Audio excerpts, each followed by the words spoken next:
questions. All right, so this is the third week, and let me see if I can place it on a slideshow. Um,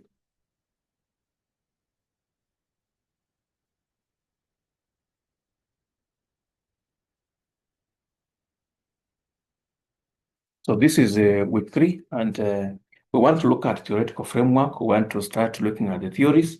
So the centrality of theory in further studies has experienced exponential growth in the 20th century and also 21st. So in modern studies, people have noted the importance of philosophy. That philosophy is the center, is the center of modernist studies. I don't talk about canons or theories. We're talking about those canons or the lenses through which we approach studies. There are perspectives through which we approach studies. Um, uh, every area of knowledge has scholars who have established it, and they have their viewpoints. And most of the time, whenever we come up with the studies, we look at these studies through the lenses of these canons. And these canons are the ones we call a theoretical framework. So basically, a theory is a school of thought that provides a lens for analyzing a subject or a topic. And I've said in modern studies, philosophy is the center. In fact, there is no area of study that can be established without philosophy. So in this context, theories are established canons through which scholars can examine contemporary power relations, ideologies, and cultural issues. So theoretical frameworks provide previous perspectives upon which present studies emerge to overturn, to extend, or interrogate past ideas, or present ideas. So anytime you are coming up with a proposal, there is an area called theoretical framework. They will ask you through which lens are you approaching this particular study. And that's why at master's level, you should be able to incorporate theory in your studies. And I've just defined what theory is. So what are our ELOs, our expected learning outcomes? One, explain the background and meaning of semiotics. So in this particular topic, we are going to look at a theory called semiotics. Two, relate the notions of denotation and connotation to media texts. Three, design advertisements to demonstrate the influence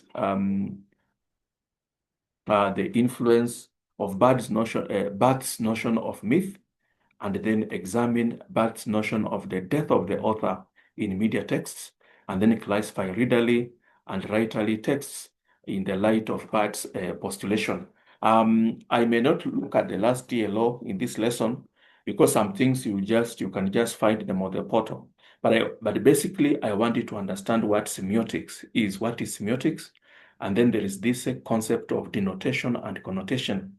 And then you should be able to design advertisements to demonstrate the influence of Barth's notion of myth and all that. So this is a very, very important area. So today we'll just look at Roland Barthes and semiotics, and then we'll move on. So background. So Roland Barthes was a French literary theorist who built on the ideas of Ferdinand Saussure to advance the theory of semiotics.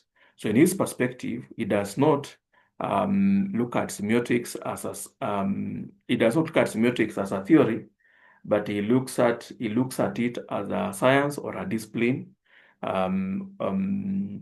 Okay, he just looks at it as an endeavor to understand the complex nature of language. He does not look at it as a theory, but just as an endeavor to understand the complex nature of language.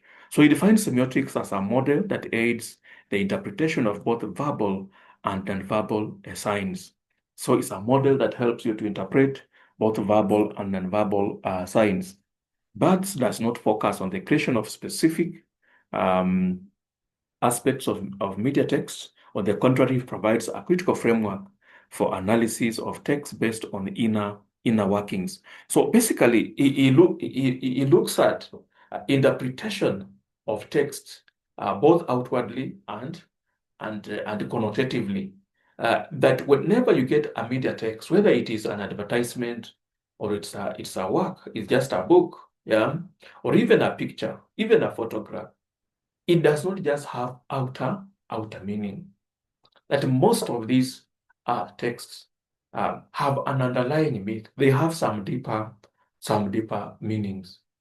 And so basically he wants us to go beyond yeah, literal understanding of texts um, to unearth the deeper meanings. So his works aimed at demystifying and exposing the manner in which culture manufactures meaning and tailors it towards universality. Yeah, culture sometimes makes us to take things as ordinary, yeah, which are not ordinary.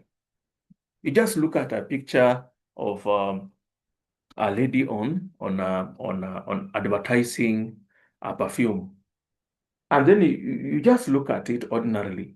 But there is something, according to Bath, there is something that is underlying that particular photograph. Yeah, yeah. Why is it a lady on the perfume? Why is it not a man on that perfume? Yeah. So according to that, there are some underlying tenets, underlying myths or values which are being inculcated in the audience in that particular photograph.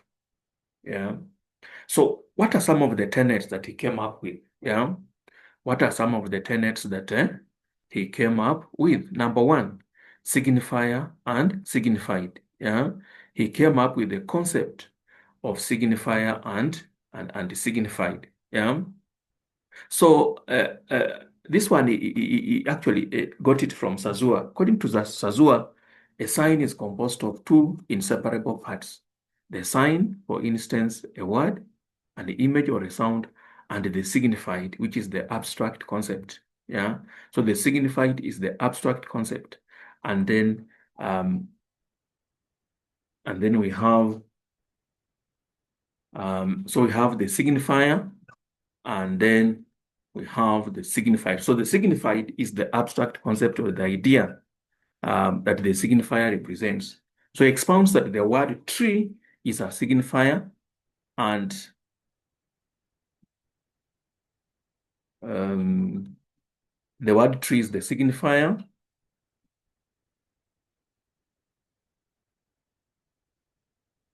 and then the idea of the tree is the signified.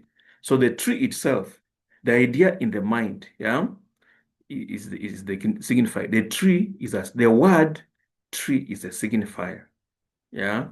But then the mental idea of a tree is the signified, yeah. So anytime you assign a word to an idea, that word is the signifier. So when you say armchair, the word armchair is the signifier, but the idea, the mental picture of the armchair is the signified. Yeah, yeah. But now there's something that Bats and even Sozua, pointed out that there is no relationship. If you look at the image of the armchair and the word armchair, there is no relationship. For example, when you look at what we call sound patterns, like we have onomatopoeic words, like the barking of a dog, the barking of a dog, yeah? The word barking and the sound of the dog, bark, bark, bark, there is a relationship, there is a connection, there is a correlation, yeah? But in this instance here, if you look at armchair and the image, the image of armchair, there is no there is no relationship. So the signifier and the signified do not relate. And that's what you call the concept of arbitrariness. Yeah, that meanings are assigned arbitrarily because there is no connection between the signifier and the signified. The word tree and the image of the word tree are not are not related. And that's what we call the concept of arbitrariness, which is the second tenet. Yeah.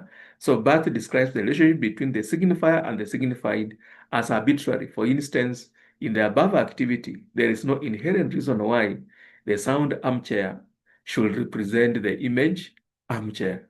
Eh? If you look at the image, yeah, the image of the armchair and the word, there is no connection. And that's what we call arbitrariness. Yeah.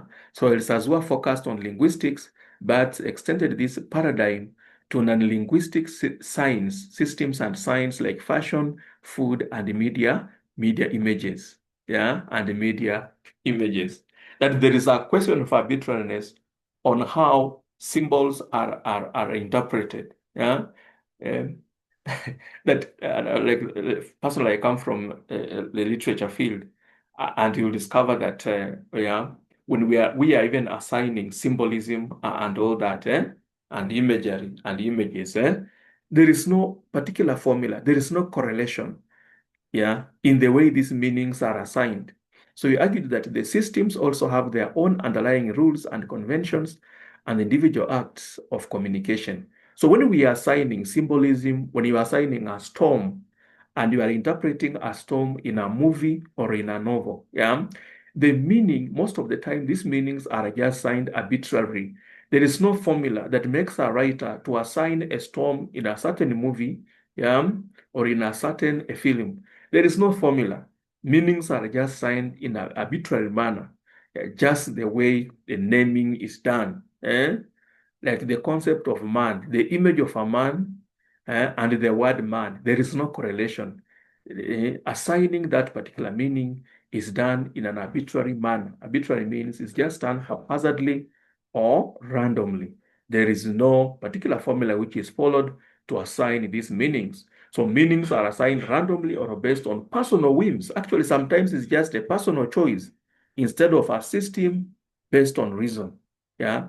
So there is nothing like a certain reason which is used to assign meaning. Yeah. Excuse me.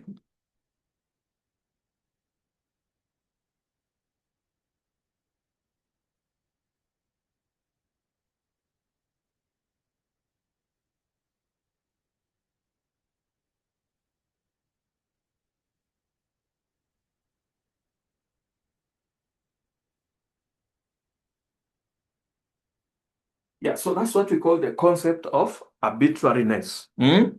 The image of armchair and the word armchair, there is no connection.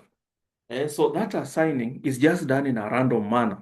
So Bert now applied this concept on media images. That when a playwright or an artist is assigning meaning in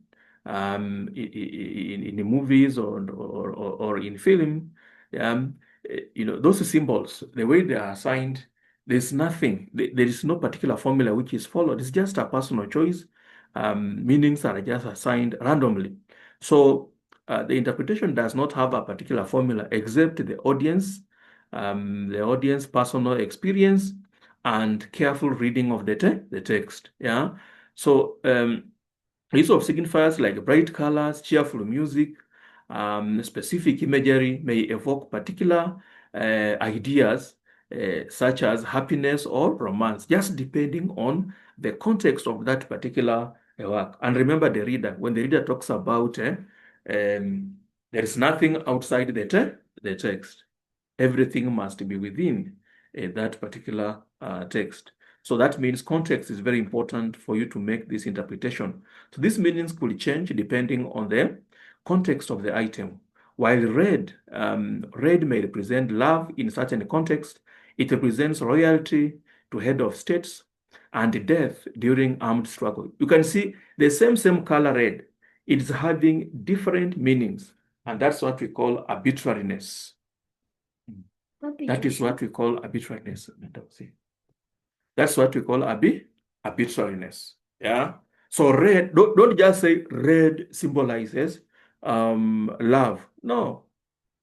When you do that, you are contradicting the concept of arbitrariness. Yeah. Yeah. When the head of state is being received, you will see red, the red carpet. So in that context, you cannot say it's a romantic love. No, yeah. You look at the context, and I remember the reader again. The reader says there's nothing outside the text, and the cultural background is part of text. Yeah, cultural background is part of text. Mhm. So red, it also depends on the culture of those people. Yeah. Like red on our national flag. You cannot say that's romantic love. Because in that particular context, we are not talking about love. It's not a social thing. It has become political.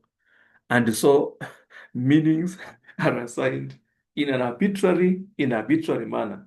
And of course, cultural context is part of that particular is part of that context.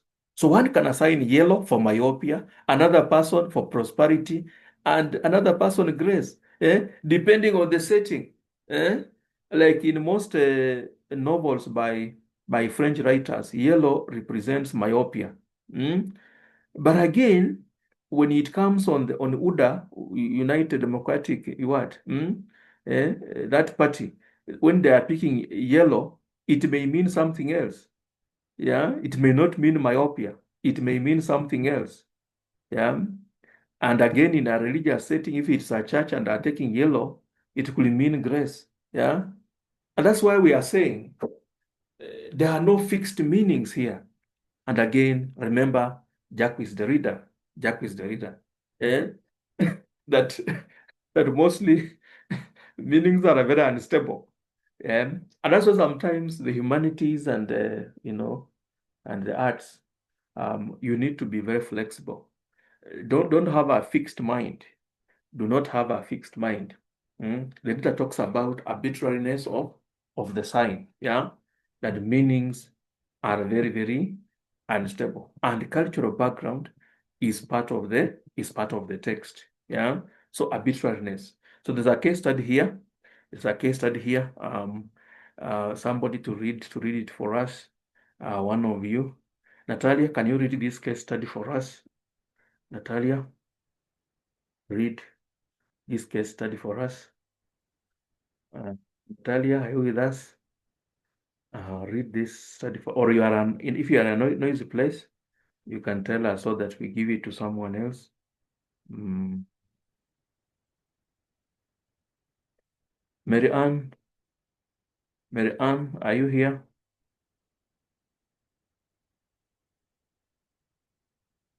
Mm.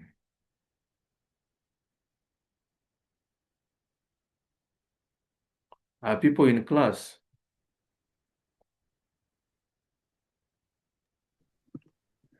I'm I talk can do it. I'm talking to myself. I can do it, Who is that? Eugenia. Okay, can you read? Case study. Emma Mm. is standing alone on a desolate hillside. A violent storm rages around her, with fierce winds and sheets of rain. However, instead of a dramatic, somber soundtrack, the scene is accompanied by cheerful, upbeat folk music. Emma is not dressed in dark, somber clothing, but is wearing a bright, vibrant yellow raincoat.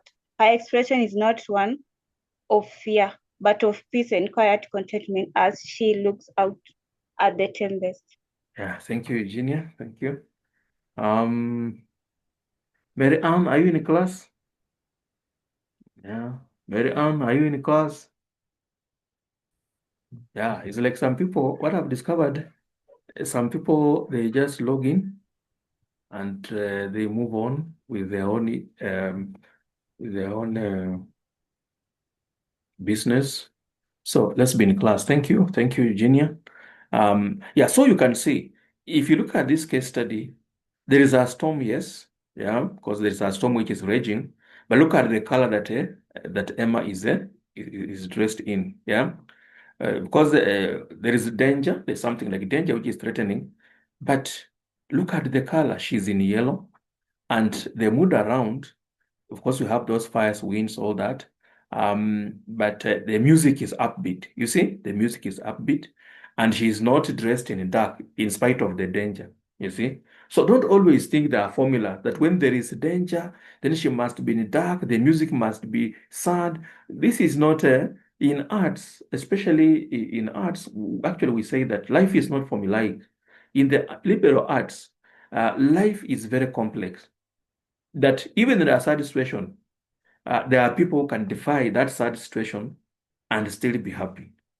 And that is the nature of life. That life is not just about a formula. And because there is sadness there is a storm, and therefore the character must be sad, must be dressed in gloomy colors. Life is not that way. There are people who can go against the grain. That's why that's the picture. I hope you can see the picture from your side. Yeah. So the storm, yeah, basically signifies danger. Mm? Mm. It signifies danger. But Emma is not necessarily, eh? Emma is defying that. Yeah, you can see the yellow, yeah, the yellow, and the music is also happy. It's a very happy music. So I want to do some semiotic analysis of this particular scenario, Yeah, so the storm basically signifies danger. Yeah, the signified is supposed to be fear and conflict. Yeah, and all that. The storm's meaning is subverted by surrounding elements. The filmmaker has deliberately chosen to make the storm's meaning arbitrary. That means it's detached from its typical association. We associate the storm by what? Eh?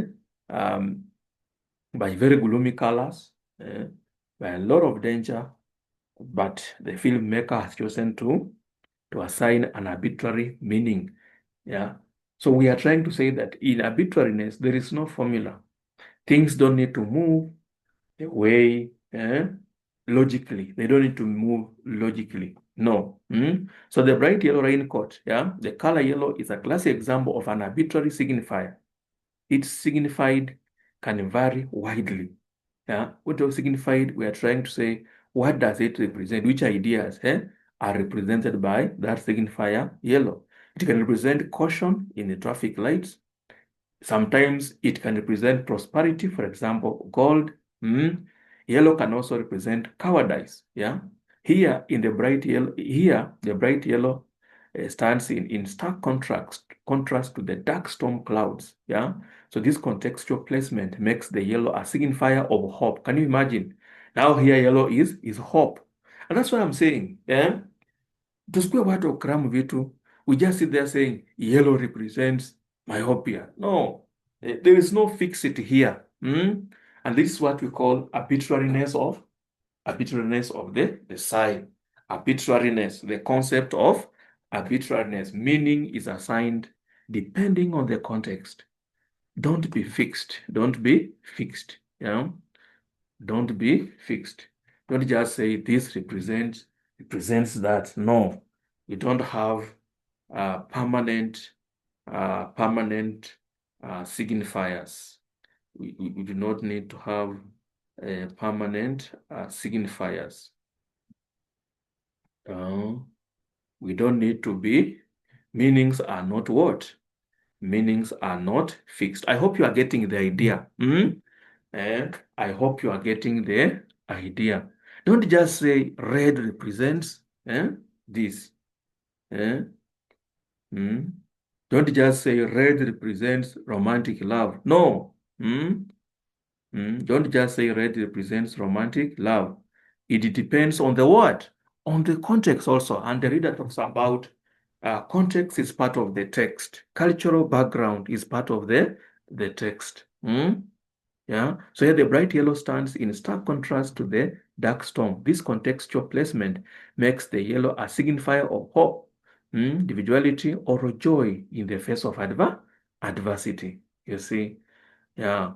So cheerful music, the upbeat folk is another signifier whose signified is happiness or contentment. The combination of music and imagery signifies that Emma is at peace with the chaos suggesting a personal triumph. Can you imagine? Yeah, that even in the face of chaos, yeah, Emma foresees success and hope, and that's why you can see that kind of image. Unaona? So those of you who want to design, you are designing, you are making a film, you are designing a cover, you are designing what, you need to know the issue of semiotics.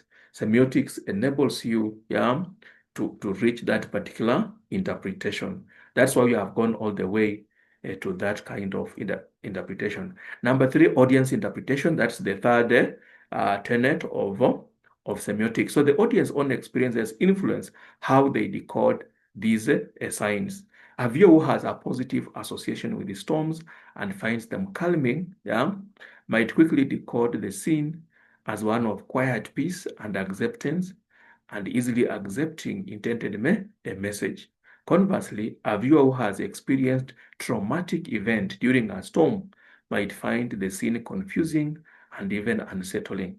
Their personal history with the storm leads to different interpretation, possibly a negotiated or even oppositional decoding of the filmmaker's intended message. Yeah, so what you experience, your personal experiences as part of the audience will determine the meaning. Yeah, those who have had very negative experiences with storms will have negotiated or even negative decoding of that particular message.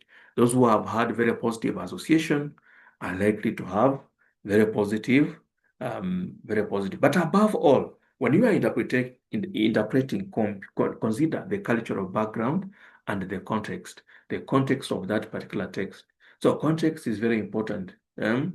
Look at the context of a text. Yeah, if it's a novel, you look at other other passages in the novel. If it is a film, remember where it began. If it is a movie and it has been, it has been aired for several days, remember the past context. That's what we are saying.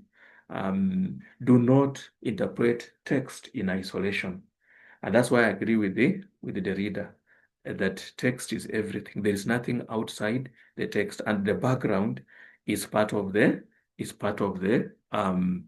text. The background is part of the text.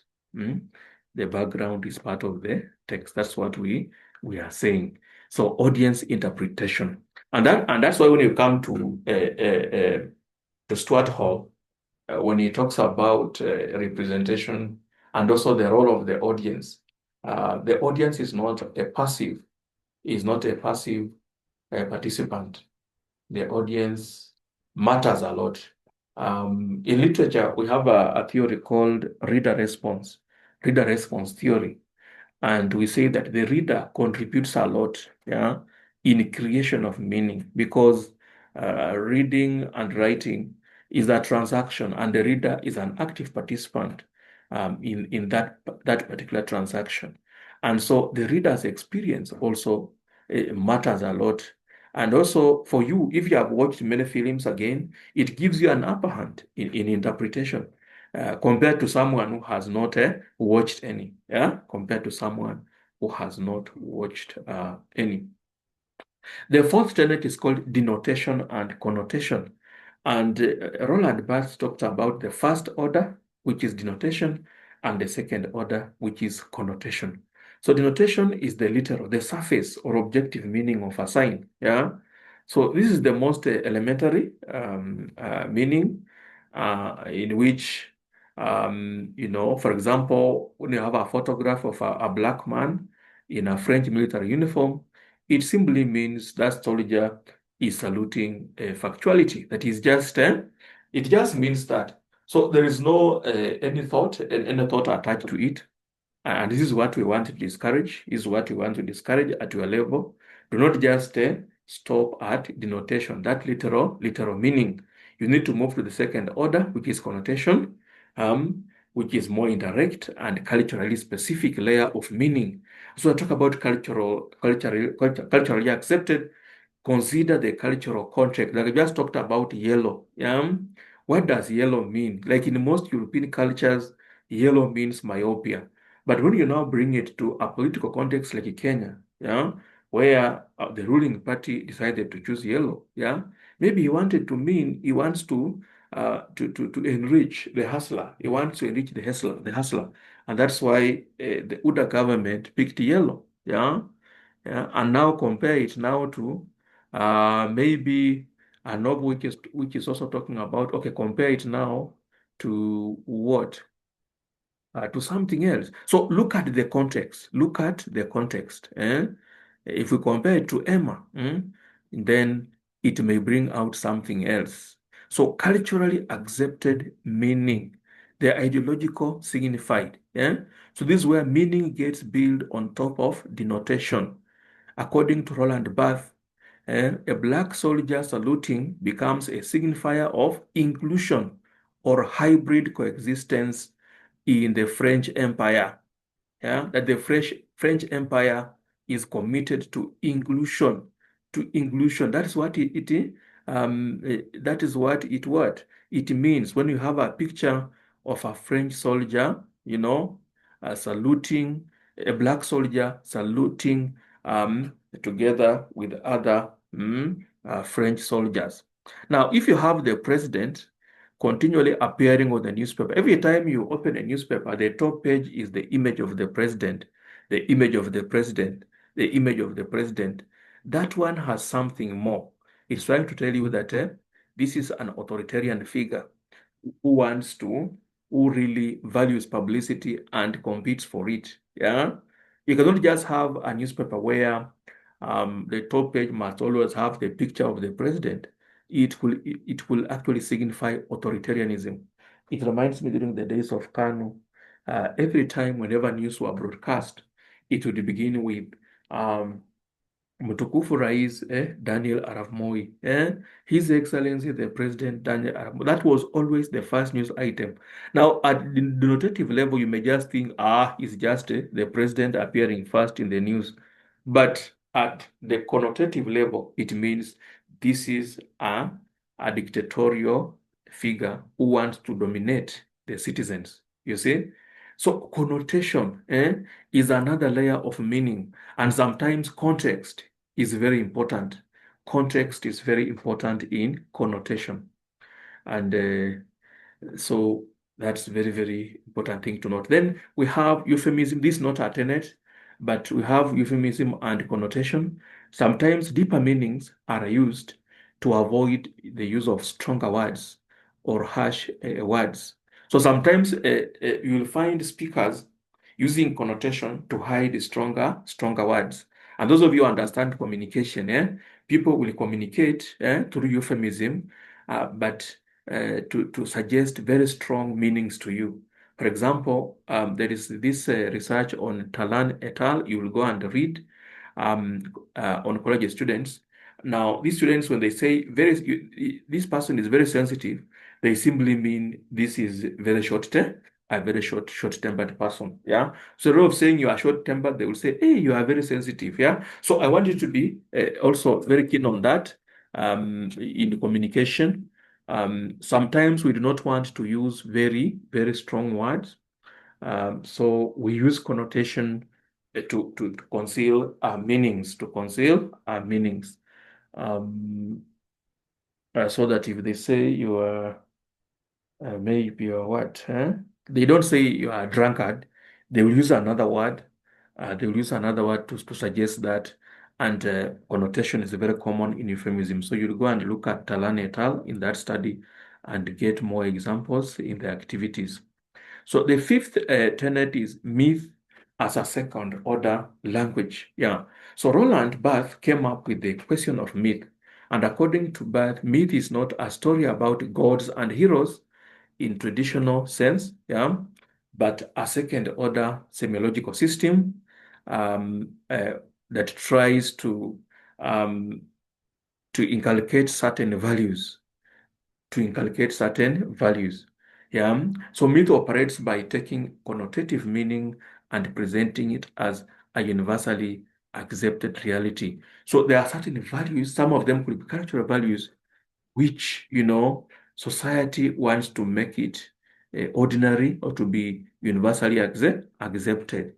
And these myths will hide under certain texts. And that's why you need connotation, the knowledge of connotation to interpret the cultural value that hides behind texts. Yeah. So a myth begins with the first order sign.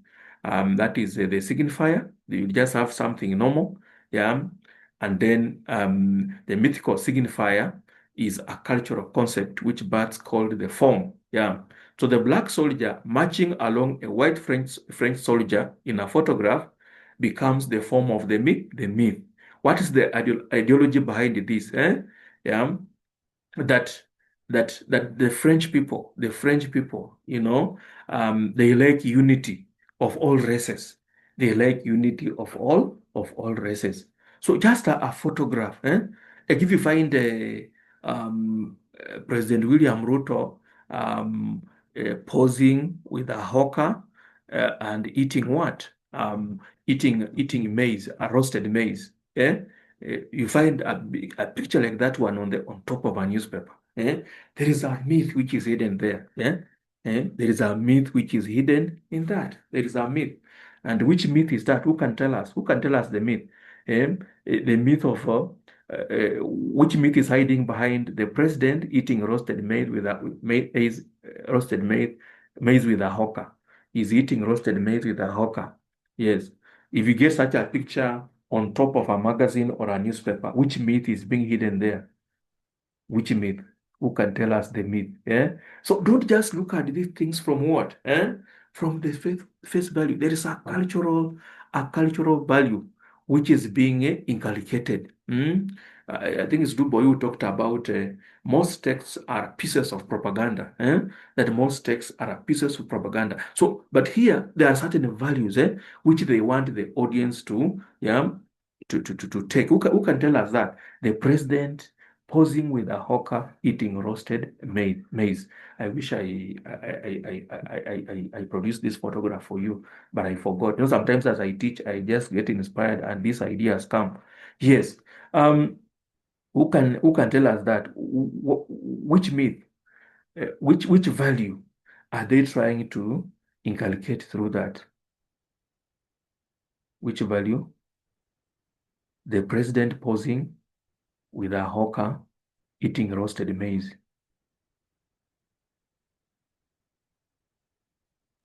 Just in the They're, statement. Yes, yes. they're trying to show that Mhm. the president is a man of the people, and Mhm. he understands and can interact with people from all walks of life. Mhm. And so maybe which moral value are they trying to encourage? That leadership? Humility. Yes, You very should be good. humble. Yes. That leadership should, you know, you know, goes hand in hand with humility. That is it. So there's something. So don't look at them don't just now.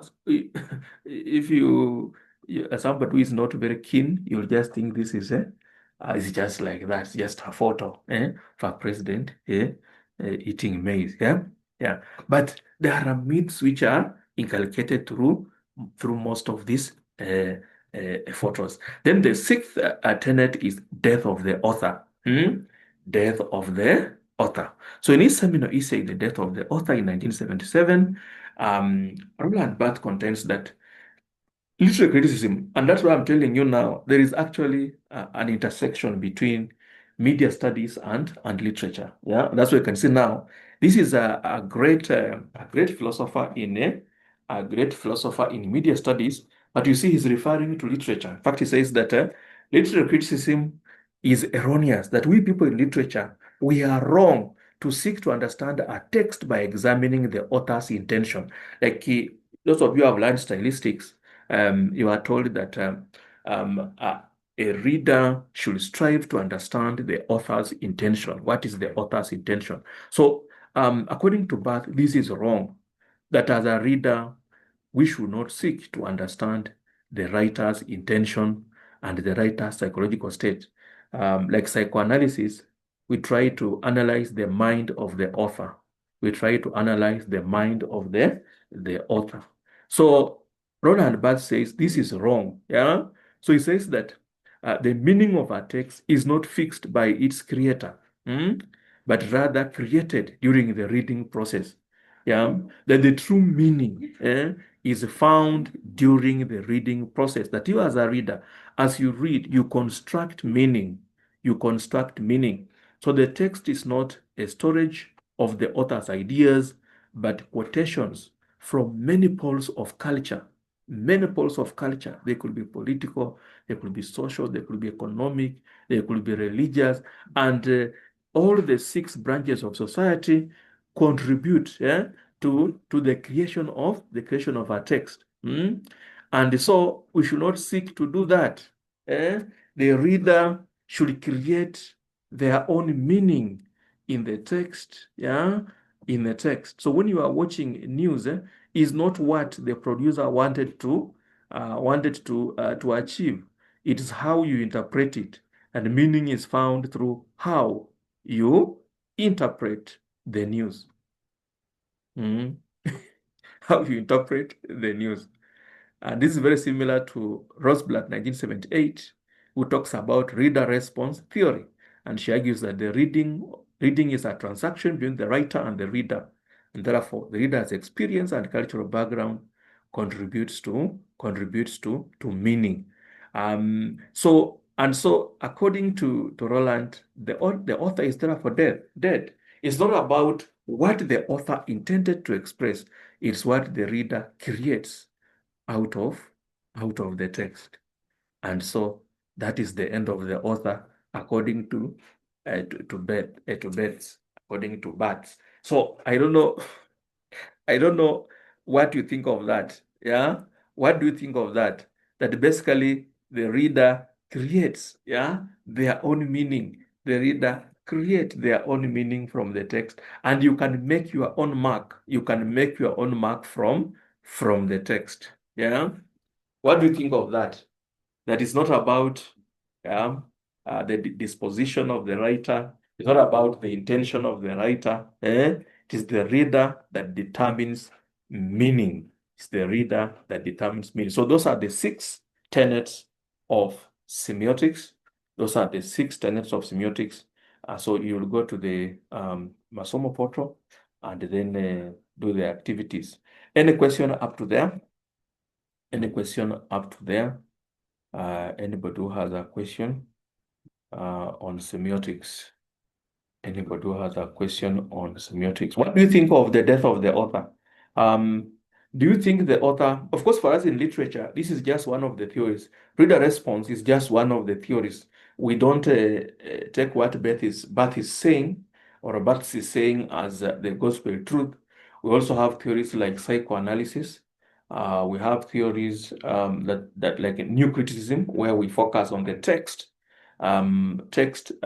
without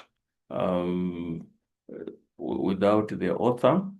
We also have context. We also believe context matters. Like feminism is a context that determines what the writer writes. Post-colonialism is a context that determines what the writer writes. So for us, we also look at other theories. We don't just look at reader response. But what do you think? Do you agree with that, for example, a media, a producer does not have any contribution to the message of the text? Would you agree with that?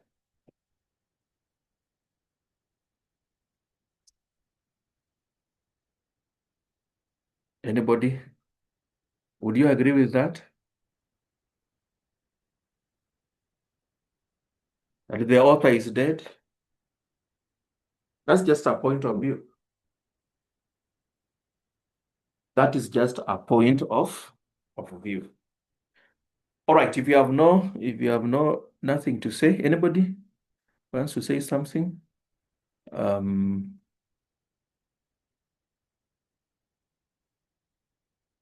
Okay, that's the end of my presentation. And I would like us to I would like us to go to the next part of our lesson.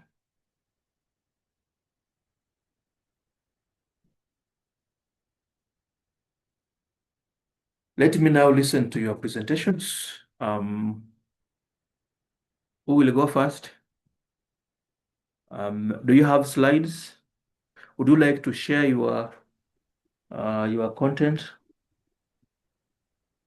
I'd like to go first. You like to go first? Please. That is Where I am at. Where at? Continue. That is Marianne, Yes, this is Marianne. I want to share my slides. Okay, so that I can start. Let me stop sharing. Let me stop sharing. Marianne is requesting. Okay, allow. Yes, I've given you the rights. You can share.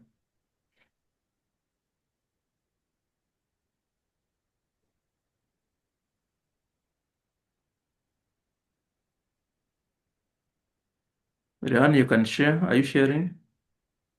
Yes. Okay.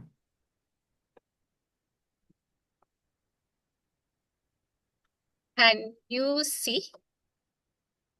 Yes, I can see. So this is my presentation on Stuart Hall's The Spectacle of the Other, why concentrating mostly on why difference matters and stereotyping. Stuart explains how we understand people who are different from us by race, gender, sexuality, and even culture, and how these differences are shown in his words, represented in things like media, advertising, and everyday culture. Hall argues that these representations are not neutral.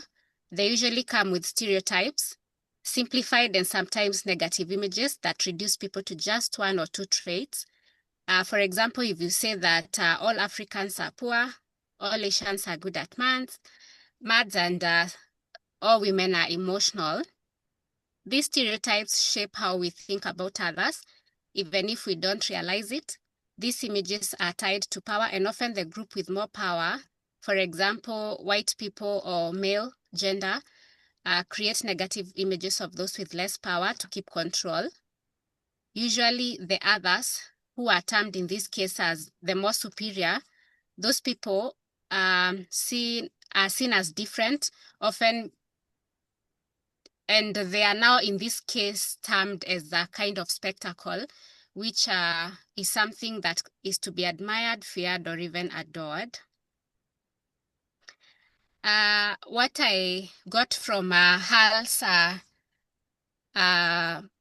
essay is that media is not neutral at all. It shapes how we see people. And the focus, sorry, I should have done that away with that. Media doesn't just reflect reality, it creates meaning using images, words, and stories to define groups. Difference is shown in opposites. For example, when you say black or white, male, female, and these opposites trap people into narrow categories. Differences help us organize the world. For example, it helps us sort, compare, and understand people and things. It shapes our identities, guides our social order, and brings richness to life. That's the advantage of difference.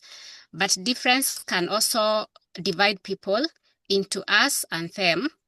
The powerful groups define themselves as normal, and then others are marked as outsiders or the others. In the Kenyan setup, an example of difference, Kenyan has so many ethnic groups, many religions, and different social classes. This diversity is part of our identity, and it shapes our languages, music, food, dress, and traditions. Celebrating these differences makes Kenya rich in culture and unity. But differences also matter because they can be used to divide people. For example, during elections, political leaders sometimes highlight ethnic differences to win support, which can cause tension and even conflict. Another example, in political setups, the ruling political party members often become the spectacle, treating other parties and the tribes associated with those parties as others, and that manifests even in employment in those offices with jobs being given to only one tribe, which is often the tribe from which the leader comes from. Then stereotyping. Stereotypes are simple, repeated ideas about people, and they reduce people to a few traits. For example, saying Africans are poor. They make groups look fixed and unchanging, usually serve those in power. So media turns different groups into a show or spectacle. Exotic, strange, or dangerous images. Example, by showing Africa being shown as a hunger-stricken continent, one struck by war. People's real lives and complexity are ignored. Local Kenyan medias also stereotype groups. Example, we have seen comedy shows making ethnic jokes. I'll give an example where people say that Kisii people are known for their anger issues. Sorry for using that. Or Kikuyu people really love money. Female politicians may be reduced to discussions about their appearance or personal lives rather than their competence or political views. Stereotypes generally harm dignity and equality. Media shapes and not just reflects reality. Stereotypes support unequal power relations, and Hall calls us to question images we see and pushes for fair, balanced representations. And then the final slide was on the key terms that were used and their explanations. Like representation is how the media shows people ideas and shapes meanings. Difference is how groups are marked as not the same. Stereotypes are fixed, oversimplified ideas about people. The other are groups seen as outside the normal. Spectacle is turning difference into a show or entertainment, and powerful relations are the who controls how others are represented. And that is the end of my presentation. All right, thank you. Thank you so much. Let's give Mary Ann a virtual clap. A virtual clap. Let's give Mary Ann a virtual clap. Let me look for mine.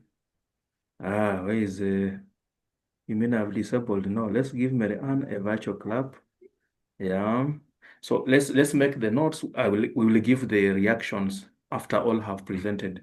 If you have anything, just make notes, and then we will give. Even me, I will give my reactions at the end. Yes. Okay. Who is the next presenter? I think Mary Can Ann. I do it? Yeah, I think Mary Ann, you can now stop share, and we give it to. Is it Natalia? Yes. Okay. Mary Ann, just go to stop share. Have you seen it, Mary Ann?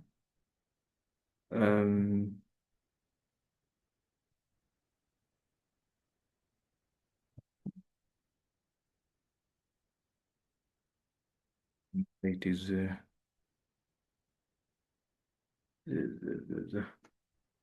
sorry. Sorry. Having some issues here. Just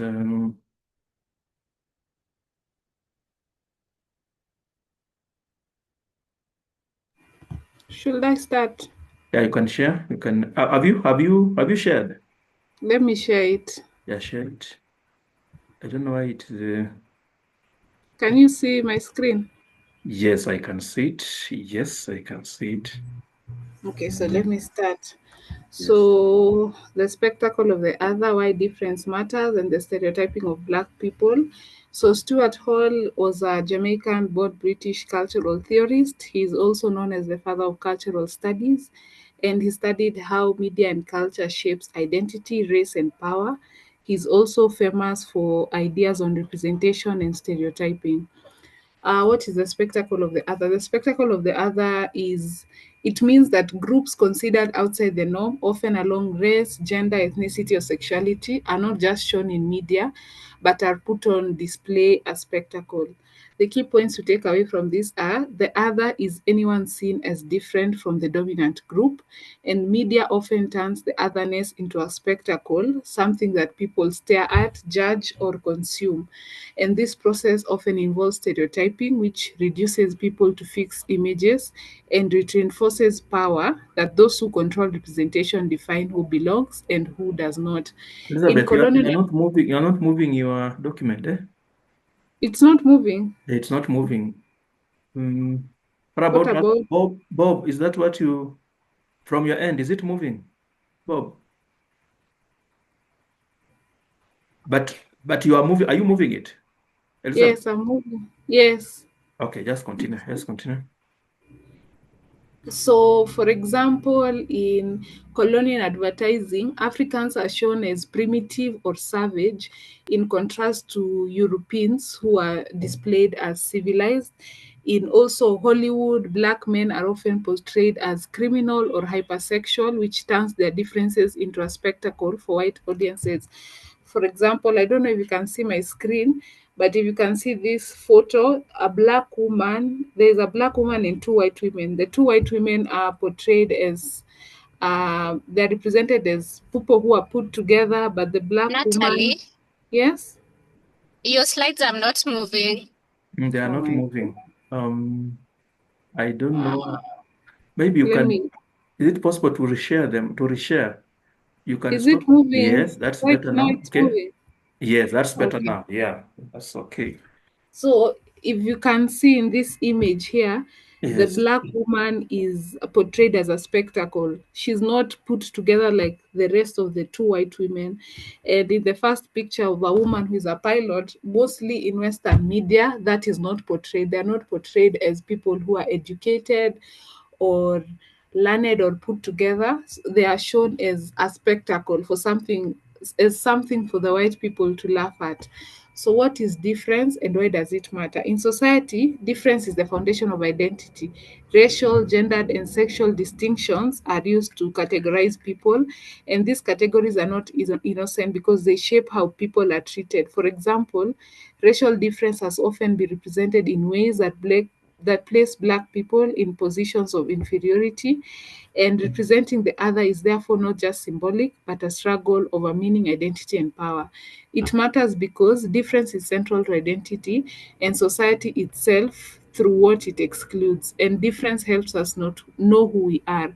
For example, Europeans define themselves as civilized by portraying Africans as uncivilized. They don't say that Africans are uncivilized, but they portray Africans in a way that shows them as uncivilized, and they portray themselves in a way that does not show, that shows that they do not do things the way Africans do it. So it shows them as civilized. And this is when difference is framed negatively and it leads to racism. For example, instead of celebrating African culture like music, fashion, or language as unique, the West often reduces them to exotic curiosities. Historical roots of stereotyping. Stereotyping is when people generalize or oversimplify traits, behaviors, or characteristics of a group and apply them to every individual in that group, usually without considering personal differences. In other words, it's assuming that all members of a group are the same. For example, in this picture, you can see this is a picture of slave trade. Colonialism and slavery are justified through racist imagery. They portray black people as lazy or people who are not civilized, primitive, and they need to be controlled. So when racism takes place, it's okay because in the media it has been portrayed as if black people need to be controlled. For example, African slaves were showed in cartoons with exaggerated lips and laziness to suggest that they needed control. Even in early films like Birth of a Nation, that is in 1915, black men were shown as violent rapists, which reinforced white fears and justified segregation. Common stereotypes of black people. Black people are often categorized as the savage, the entertainer, criminal, or hypersexualized body. If you can see this image, this is the same magazine, two different photo shoots of women but of different races. If you can see the black woman, in her photo shoot she's naked, but the white woman is clothed. They show black people as over sexualized. And also in basketball, if you look closely in advertisement of things like sports, it's often black people, but when it comes to things like education, universities, doctors, pilots, they often portray white people, which puts it in a way that black people are only good at certain things. And also in modern days, you follow channels like BBC, especially on Instagram. Something that I've noticed is when they portray, if a black person has done a crime, something as simple as even speeding, they often put the mugshot of the black person. But if it's a white person, even if it's a serious crime like they've killed someone, they don't put a mugshot. They put a photo of them at university when they're graduating. Like they portray them as normal people, not they don't reduce them to a certain stereotype. What are the effects of stereotyping? Internalized racism, discrimination in jobs, education and justice system, and cultural exclusion and marginalization. These images that are portrayed in stereotyping have real world consequences. In the US, studies show that Black people are more likely to be stopped by police because of the criminal stereotype. And also in Kenya, we have similar issues where local films often portray Somali characters as terrorists. So, in general, even in public, when people see people of Somali descent, they have a certain connotation to them because they assume that they are terrorists. And these stereotypes shape how people are treated in daily life. For internalized racism, you see it especially in films, or if you're scrolling TikTok and you see TikToks from people from USA, black people, you can see they're black, but they hate the color of their skin. They hate that they're black, and most of them tend to move to marrying or getting married to white people, so to kind of eradicate their skin color. How can we challenge the stereotype? We can challenge it by reclaiming narratives, representation that is diverse and authentic, and media literacy, and questioning stereotypes. For example, in the film Black Panther, they showed Africa in a different light. They showed that we are innovative, we are smart, not the typical poverty and we need help, we don't have water. Also, Chimanda's Adichie's TED Talk on the danger of a single story shows how African voices can challenge stereotypes by telling their own stories. In conclusion, stereotypes reduce while differences enriches. Stuart Hall emphasizes that representation is power and we must see difference as equality, not hierarchy. That when you look at people, don't assume that just because they're not the same as you, they have to be bad or something is wrong with them.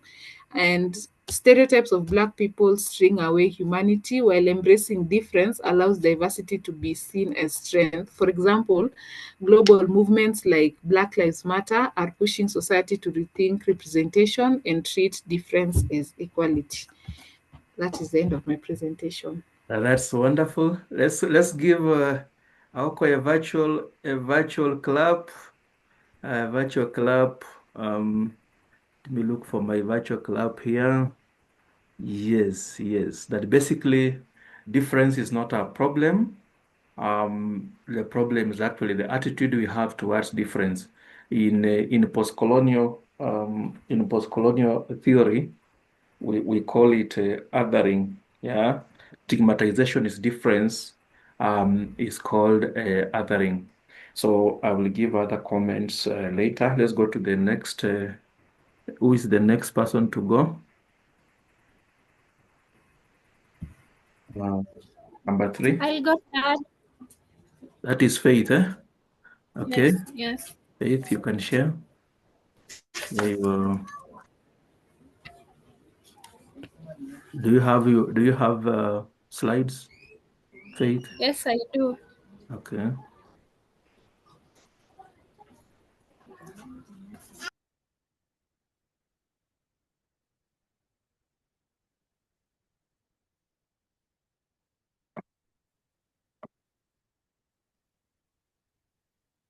Right, right. Yes, you can proceed. We can see your slides.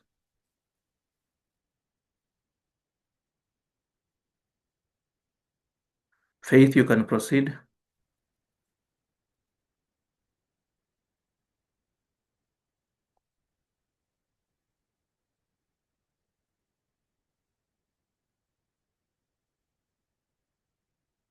Faith,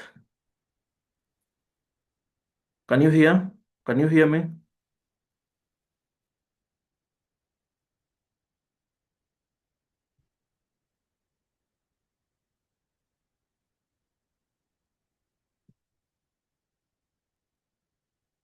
We cannot hear what you are saying. Where is she first? Is she even?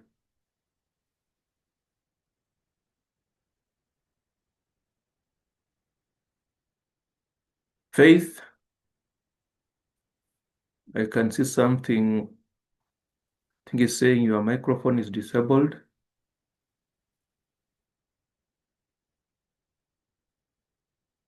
Faith, we cannot hear what you are saying.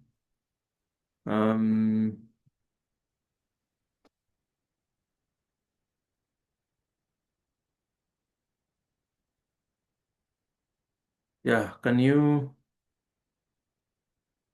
unmute yourself?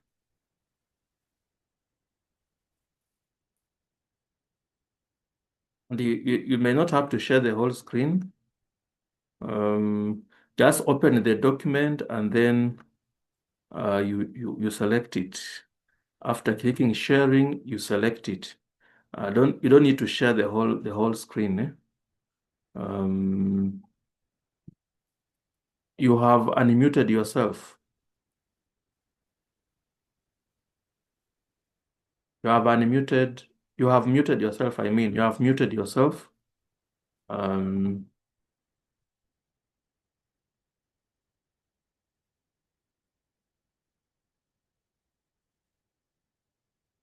And why you are unable to unmute because you shared the whole screen. Don't share the whole screen.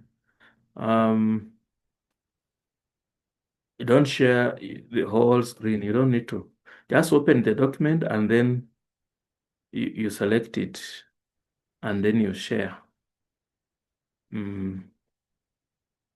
If you share the whole screen, you won't see the microphone.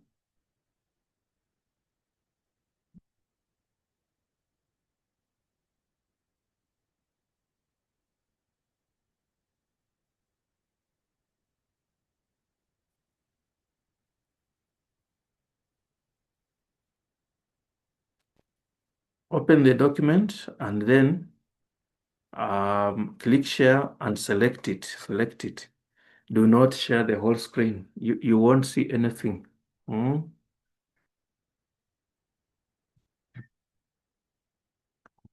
Open the document and then click share and then select the opened document there. Do not share the whole screen. Yeah.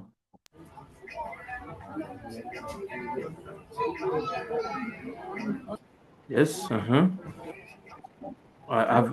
you unmuted? Can you hear us, Faith?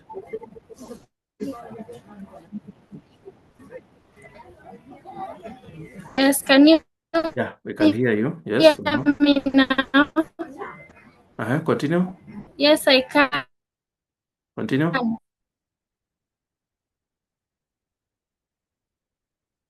Yes, Yes, proceed. I can hear you. Yeah, proceed. So, on what is say on how he say, he said that studies can you tackle all the other according to Stuart simple reflection of reality, circulated and understood. It is through represents of the word. Halls emphasize that meaning depends on difference and that and stereotypes, fantasies, and systems of power are central to how groups are portrayed. On the spectacle of the other, He said the spectacle of the other halls demonstrates how media and cultural texts make difference visible and turn it into spectacles. Difference becomes fascinating and threatening at the same time, producing stereotypes that fix identities. For example, I was able to see that difference is able to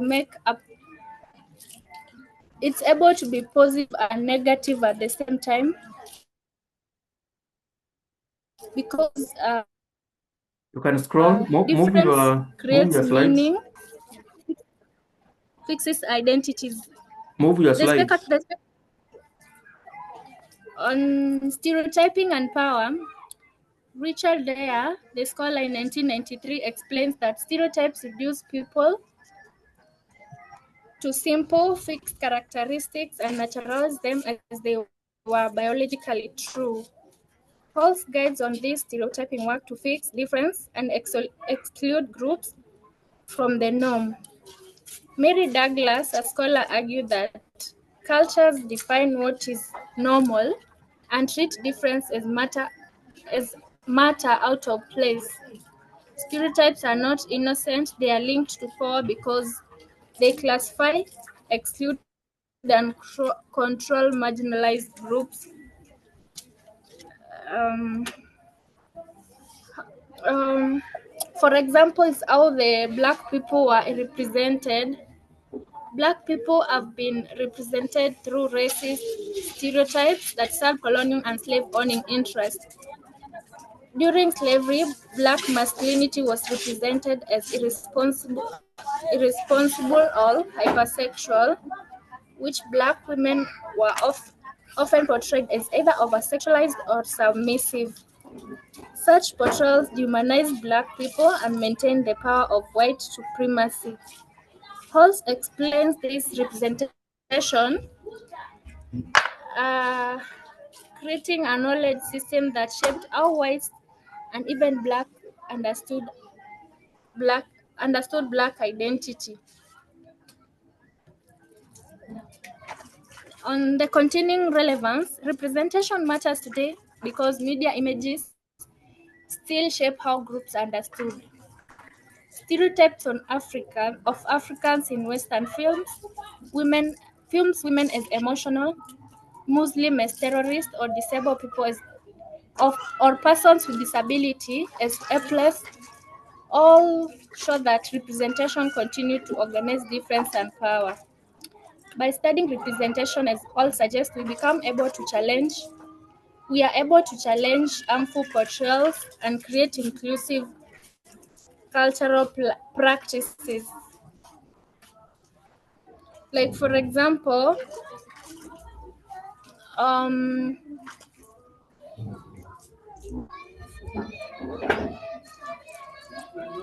okay, why the difference matters. Hall 1997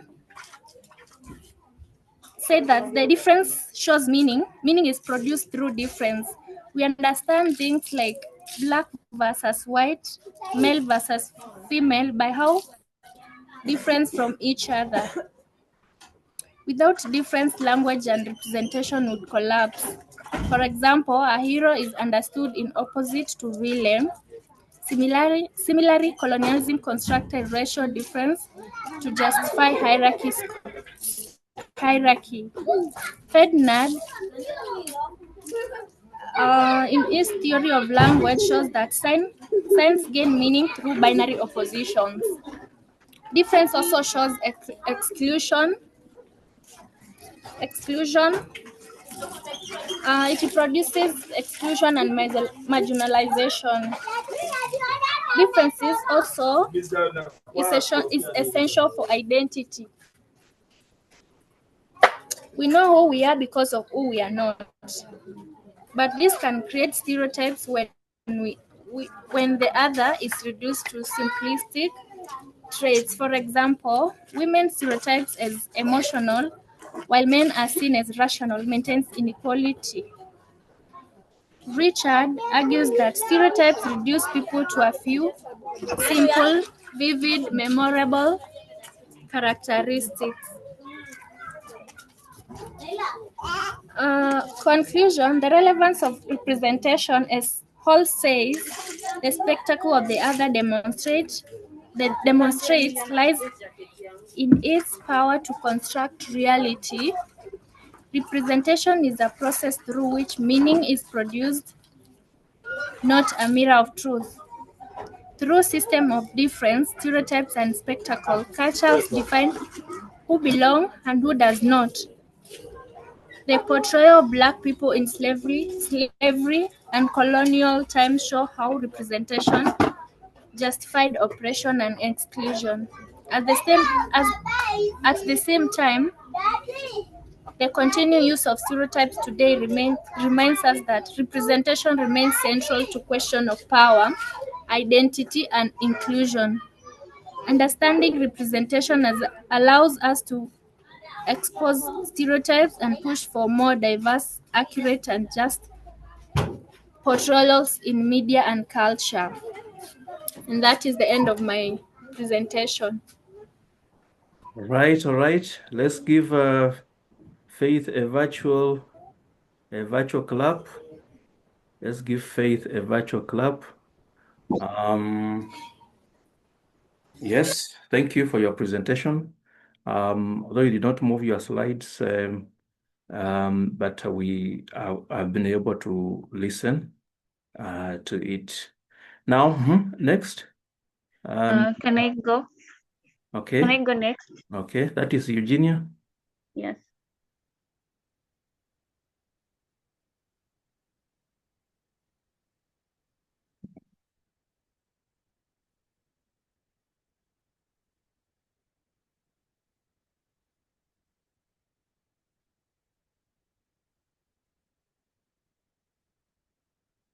Eugenia, are you sharing your slides or are you sharing? Yes, I'm sharing. Are you able to see my screen? No.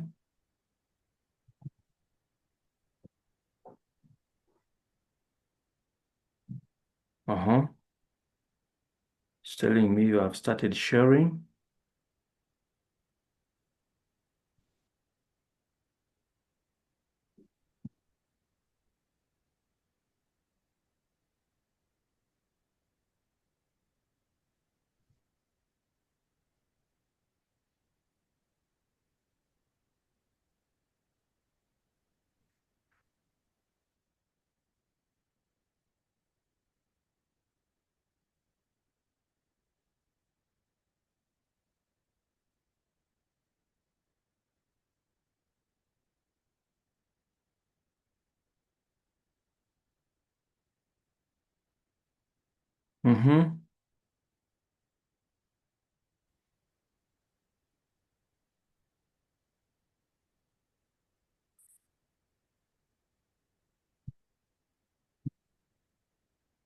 Right, we can see. Okay. You can proceed.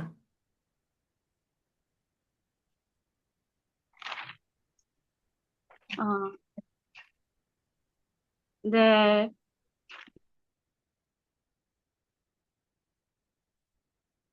Proceed.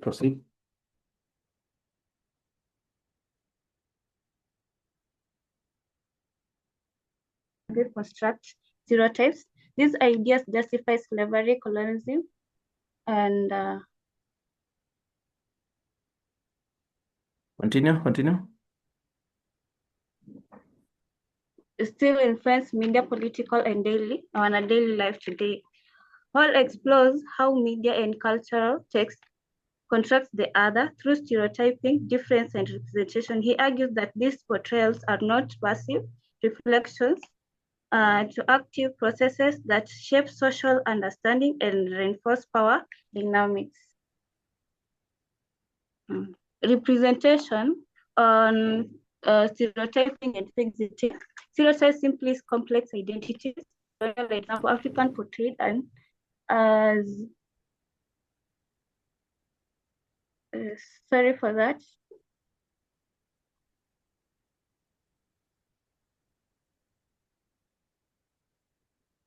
Continue.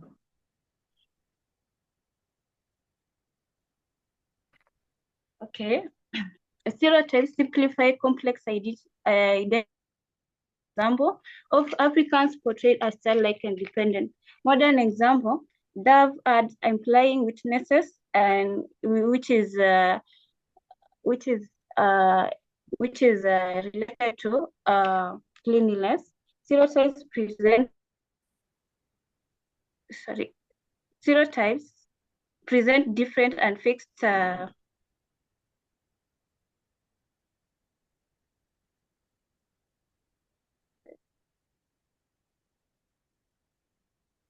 sorry, I'm having a problem. Can I stop and then restart? Pardon? Just continue. You are talking about the stereotypes simplify complex identities. Continue. Yeah, that by nature they are very simplistic. They simplify complex experiences, summarize them into continue. Um,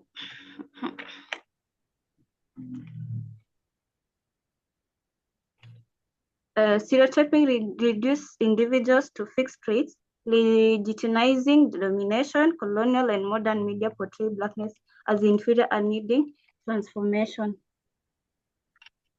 Identity is built by contrasting with these deemed differences. Colonial systems and literature reinforced European superiority by depicting others as uncivilized. People often define themselves by comparing to others, such as civilized and uncivilized nouns. Stereotypes and pseudoscience were used to justify slavery as neutral and benevolent.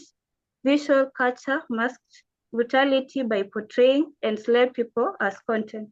Slavery was made to look normal using fake science and happy images, but real stories like Aouda Equatorial showed the pain and the truth behind it, telling their own stories. On contemporary legacies, racial stereotypes persist in branding, media, and beauty standards. This representation continued to shape public perception and reinforce inequality.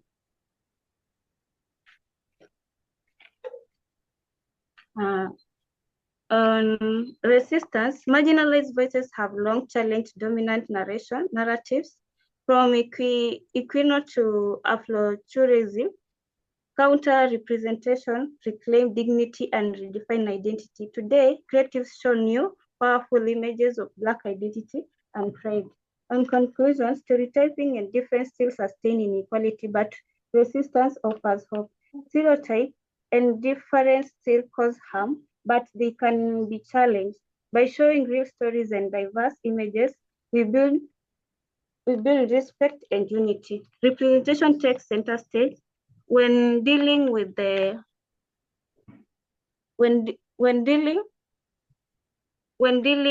difference. It engages feelings, attitudes, and emotion, and it mobilizes fear and anxiety in the viewers at deeper levels that we can explain in a simple common sensitivity. And thank you. I know, Eugenia, I think it is your battery that has let you down. Um, I know Eugenia has not finished that presentation. It is the battery is low. But I want you to learn. You people, through such things, I want you to learn so that as we move on, you also improve on your preparation for presentations. Because this is what you will face. You never know. You may defend even your proposal. You never know. Personally, because of COVID, imagine I defended my PhD thesis online. And that's why you need to learn these skills, preparations, and all that, But let's just give Eugenia a clap. Eugenia, because of the battery, I know you have not finished your presentation, and maybe at this point, I want us to end this lesson so that we can listen to the other presentations in the next lesson. These are things that we will continue doing. Let's give Eugenia a virtual clap. You people have not sent your claps. Can you send Virginia? Good. Yeah.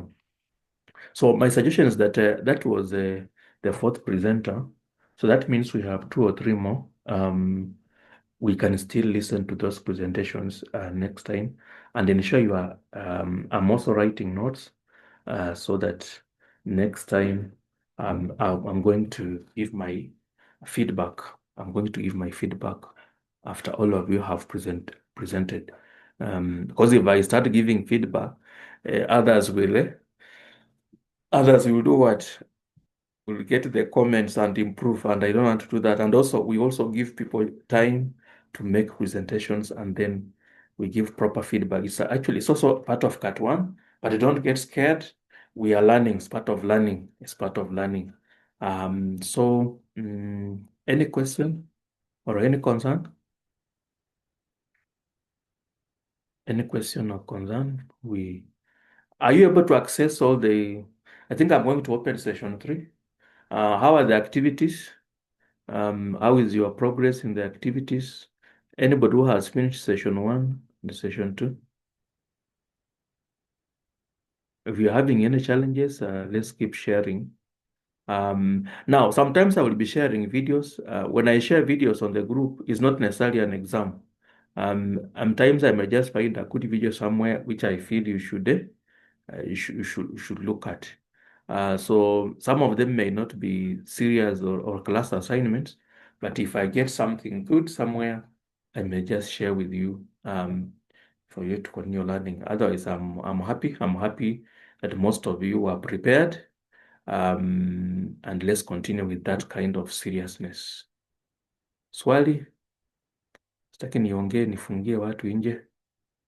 Sitaki niongee sana. I don't want to.